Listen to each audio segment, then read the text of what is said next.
I have a question about Kaido. And that question is, what is this? And if you're a One Piece fan, you'd probably respond with, well, that's obviously Kaido in his hybrid form, you idiot. And I will respond with, are you sure? Because if you look a little closer, you'll see some minute details that make this form different from the form that we usually call hybrid Kaido. Some people in the One Piece community will ask questions like, if you met Oda, what questions would you ask him? And obviously first, I'd tell him about how much the story means to me, and second, I'd say, please, I'm begging you, can you explain Zoan Awakenings? And I know we've gotten multiple explanations in the past, dating back to Impel Down in the late 2000s, but I'm honestly still confused. Crocodile says that awakened zones are incredibly tough and that they recover quickly, which brings us to our topic character of today's video, Kaido.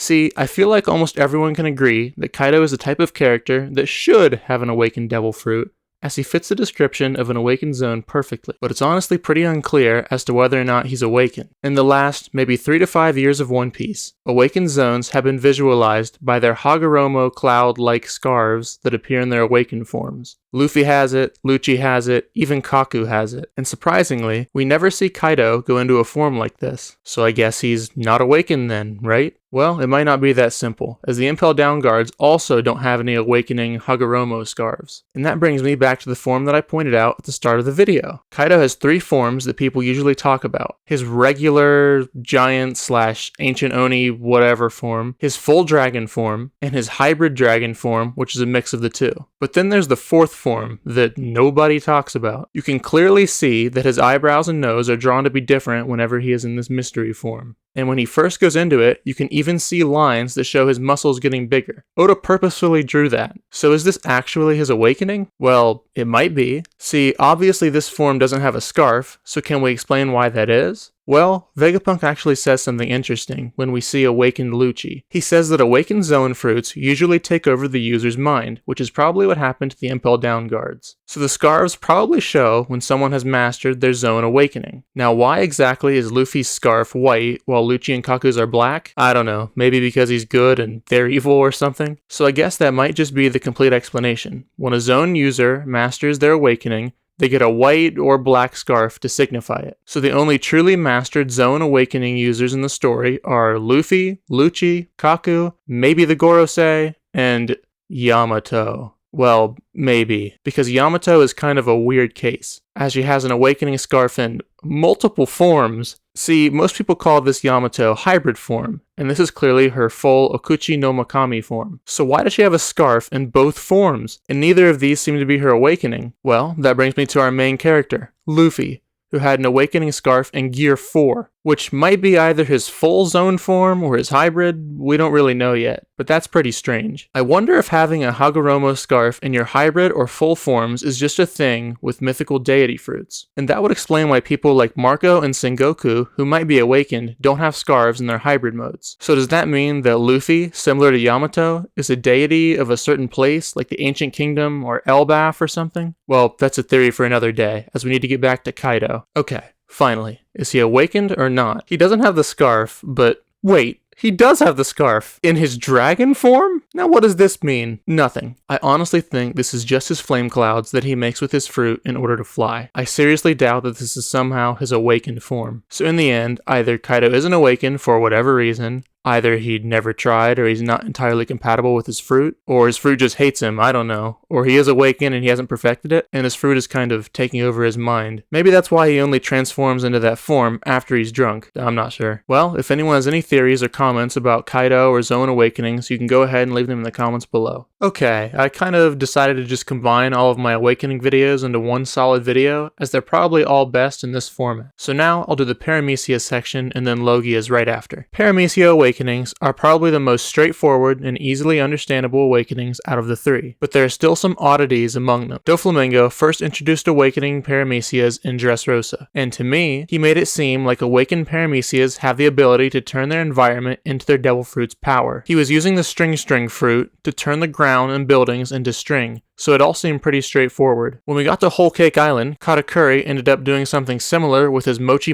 fruit, where he turned the mirror world's ground into mochi. So despite him technically having a special Paramecia fruit, it seemed to line up with Dofi's awakening. But then we get to Wano, and we see some interesting things. I think Kid and Law's awakenings actually fit the mold pretty well. Kid can attach his magnetism to people other than himself, and Law can put his room onto other targets and also kind of make his sword into a room with special properties too. It's kind of funny after the first segment of the video, with Kaido being the odd one out, that Big Mom is also a confusing character when it comes to Devil Fruit awakening. We never get any concrete answer as to whether or not she is awakened. I mean, she's able to put her soul into homies, so that kind of sounds like awakening, but she seemingly was able to do that immediately with her Devil Fruit, as we see her with Zeus and Prometheus when she was just a kid. And during her fight with Kid and Law, she doesn't do anything too out of the norm of her regular powers. I guess she does use an interesting attack called Misery, but that honestly just seems like a really strong homie, or maybe a combination of her usual ones. So with that in mind, I do wonder if Big Mom's ability to take other people's souls and use them for things like making homies is actually the result of her awakening. Honestly, that makes a lot of sense, as it best fits our working definition of Paramecia awakenings. Finally, we have Luffy, who is technically a Zoan, but interestingly enough, he has a very Paramecia-ish awakening ability. After turning into Gear 5, he is able to turn the ground into rubber, which is identical to what Doflamingo and Katakuri can do with their Paramecia fruits. Heck, he's even able to turn his opponents into rubber to do extra damage to them in battle, which is very strange for a Zoan user. Now, why is Luffy able to do this? Well, I might have an answer that I'll explain in the Logia portion of the video.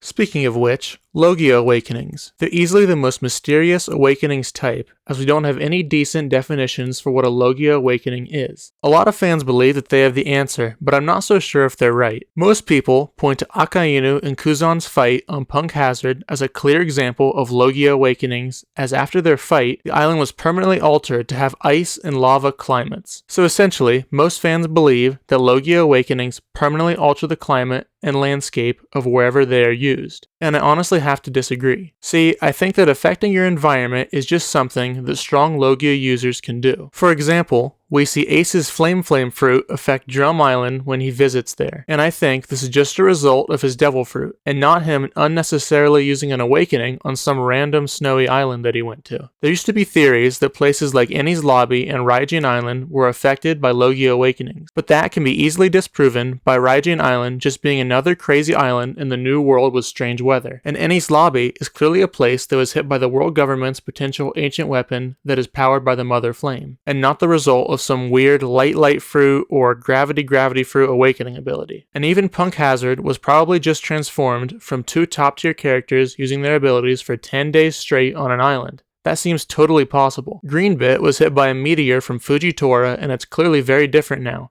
But we all know that this was just a result of him using his power, not some special gravity awakening. And yes, I know he's a Paramecia, but it's just an example. There's also a famous theory that Crocodile was using his Devil Fruit to stop rain clouds from forming in Alabasta. But even if that is true, I don't think it's an awakening ability, as Crocodile can literally just do this whenever he wants as a part of his Devil Fruit. So what is Logia awakening then? Well, I might have a good answer. See, there's something that a lot of the strongest Logia users in One Piece have in common. They all have these animal-themed attacks, and I know some people will just say that it's simply because they're all admirals, so of course they have animal attacks. Their names are literally animals themselves. But there's actually more examples of this in the series than you may assume. We see Akainu use an attack that is called Red Dog, and it looks like the attack quite literally comes to life and has a mind of its own. Aokiji also has an attack called Blue Pheasant that is similarly autonomous. And while Kizaru doesn't have an attack called Yellow Monkey or anything like that, he does actually do something similar. He is able to make light clones of himself on Egghead, and they aren't just holograms, as we see one of them do damage to Luffy. So with all of that in mind, I'm wondering if Logia awakenings are able to give life to the user's attacks. Maybe it even has to do with the user's soul. And like I said, this is a Logia thing, not just an Admiral thing, as we actually see Enel, back in Skypiea, is able to do something similar as he shapes his lightning into various different animals as well. So I honestly think that things like Ryokyugyu walking through Wano and spreading Paramecia around as he walks is not a Logia awakening, but maybe something like him putting his whole essence and soul into a seed and regrowing himself is. And I think that Luffy may also have a Logia awakening ability, since he has a Zoan awakening form and a Paramecia awakening ability of affecting his environment. What if he also has an animal-themed Logia awakening? This would be absolutely perfect for Luffy, as he has had animal-themed attacks since the time skip, and an ultimate sun god version of Red Rock, which in and of itself is an upgrade from Red Hawk, would be an awesome way of showcasing Luffy using all 3 types of Devil Fruit Awakening. If you've got any other ideas about any of the 3 types of Devil Fruit Awakenings, then go ahead and drop a comment below and we'll have a discussion. See ya.